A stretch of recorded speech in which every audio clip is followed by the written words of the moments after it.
Eu sou o pastor Valmir Barcelos, professor do Instituto Quírios Teologia e Capacitação Ministerial, e eu quero falar com vocês a respeito de uma pergunta que sempre me é feita, e essa pergunta parece que ela é uma celeuma no meio cristão, né? Normalmente as pessoas me perguntam: pastor, qual é a sua opinião sobre pastora no ministério cristão? Bom, então, a primeira coisa que eu queria chamar a atenção de vocês é que no capítulo 29, versículo 9 do livro de Gênesis, nós temos a primeira menção da expressão e da palavra pastora, que diz assim: estando ele ainda falando com eles, veio Raquel com as ovelhas de seu pai, porque ela era pastora. Veja, as pessoas normalmente contra-argumentam dizendo: mas professor, ela era pastora de ovelhas, certo? Qual é a diferença de ela era pastora de ovelhas para João 10, versículo 11, quando Jesus diz: eu sou o bom pastor e o bom pastor dá vida pelas suas ovelhas?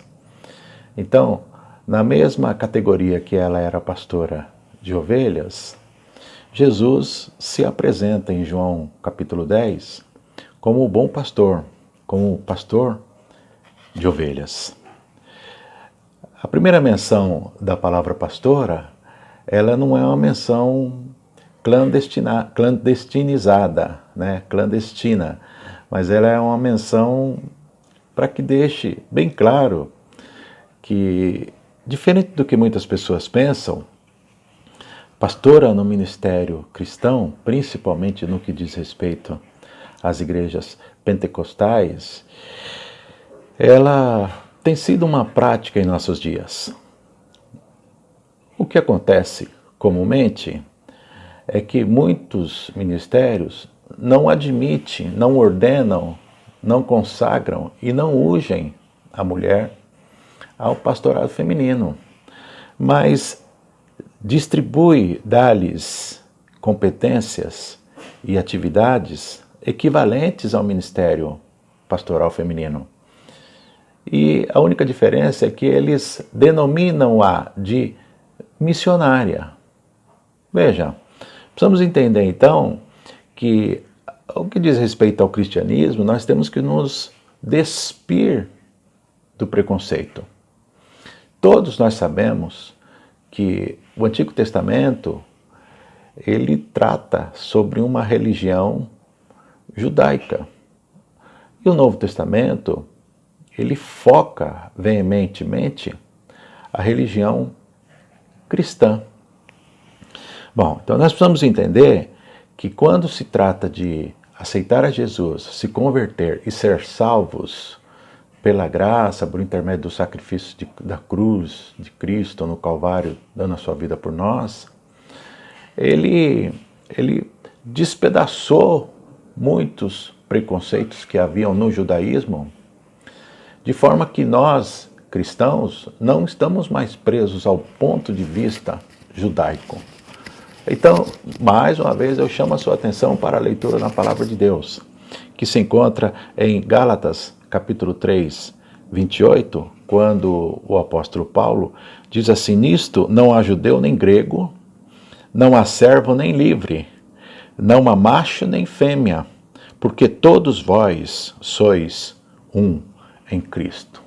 Bom, se todos nós agora somos um em Cristo, salvos pela graça, por intermédio do sacrifício de Cristo, por que a discriminação de judeu e grego, servo livre ou macho e fêmea? Veja, se o homem tem competência suficiente para ser pastor, da mesma forma, as mulheres demonstram, provam e atuam com essa competência. De forma que muitas mulheres hoje atuam como pastoras, sendo missionárias ou diaconisas, e não recebem a consagração e a ordenação de pastora por uma questão de preconceito da parte do homem. O mesmo homem que algumas vezes consagra outros homens ao pastorado que não mostram a mesma competência. Existem até alguns ministérios que consagram ao pastorado filhos, genros, cunhados e netos do pastor ou do pastor presidente, mesmo sem eles demonstrarem tal capacidade, formação e competência.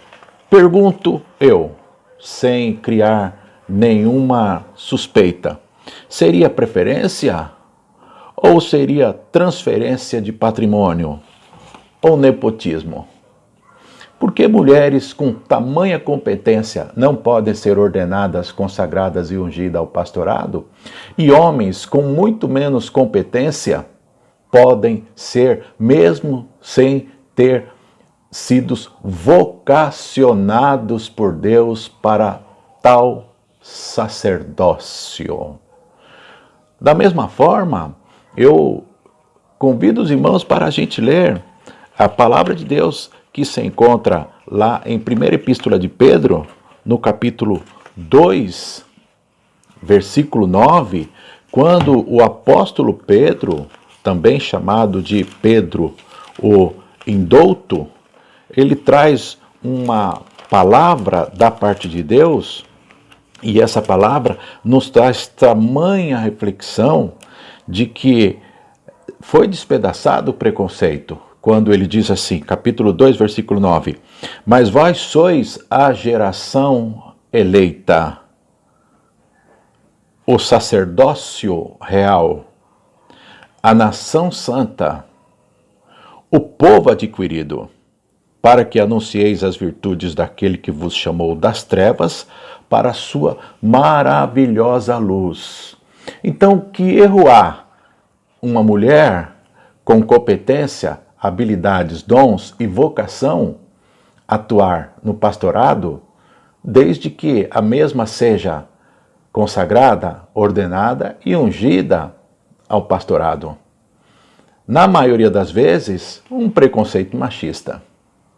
E Paulo nos dá uma dica importante quando ele diz assim, para Febe, aquela pessoa que era de sua confiança e quem ele delegou algumas atividades na igreja de Cencreia, e ela era diaconisa. Ele conferiu competências a ela, ela foi líder sobre congregações e ela dirigiu homens e mulheres sendo diaconisa.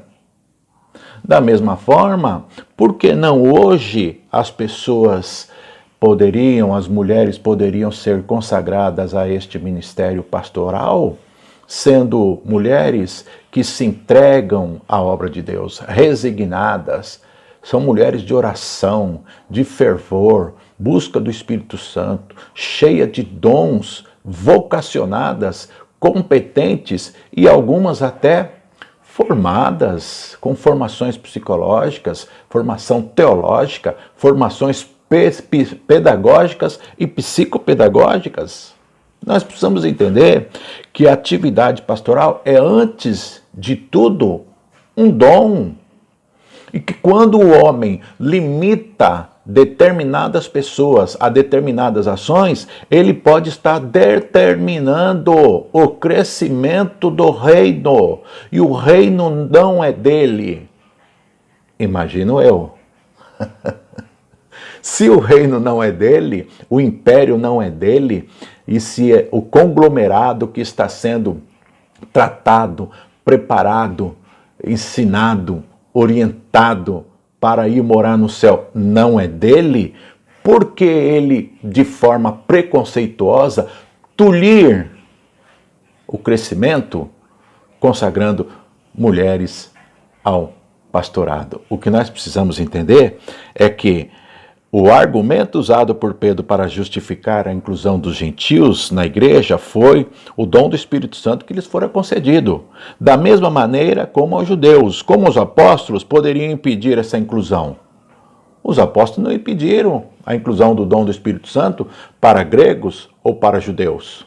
Da mesma forma, nós não podemos impedir que, quando o Espírito Santo capacita e vocaciona mulheres, o preconceito em nós não permite que elas sejam consagradas, ordenadas e ungidas ao santo ministério, ao pastorado feminino.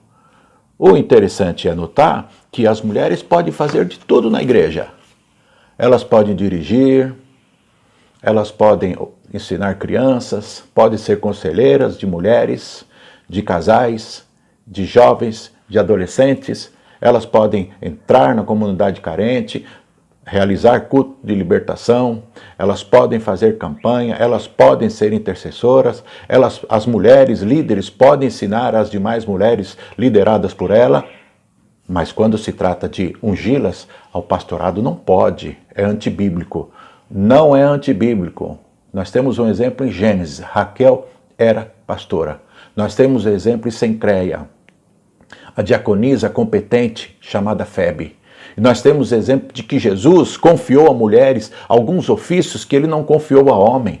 Por exemplo, ele apareceu primeiro a uma mulher depois da sua ressurreição e pediu para que essa mulher anunciasse a presença dele.